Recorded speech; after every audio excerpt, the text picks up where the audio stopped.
حضرت عبداللہ ابن عباس بیان فرماتے ہیں کہ جب حضور علیہ السلام یہ بیان فرما رہے تھے تو آپ کی چشمان مقدسہ سے آنسو نکل رہے تھے۔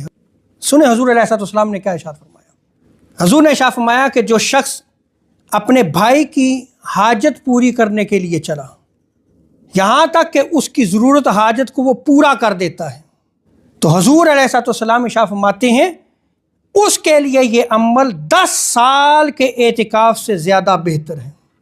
10 سال کے اعتکاف سے زیادہ بہتر عمل کیا ہے کہ تم اپنے بندہ مومن کی ضرورت کو پورا کرو، اس کی حاجت کو پورا کرو۔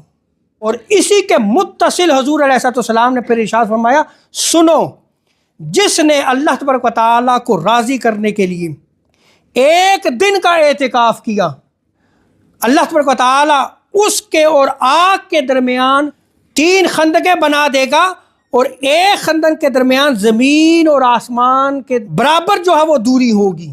تو آپ یہ دیکھیں کہ وہ جہنم کی آگ سے کس قدر دور ہو جاتا ہے جب وہ اعتکاف کرتا ہے اللہ کی رضا کے لیے، اور وہ شخص جو کسی ضرورت مند کی حاجت کو پورا کرنے کے نکلتا ہے اس کے لیے کتنا ثواب ہے؟ 10 سال کے اعتکاف اس سے بھی بہتر۔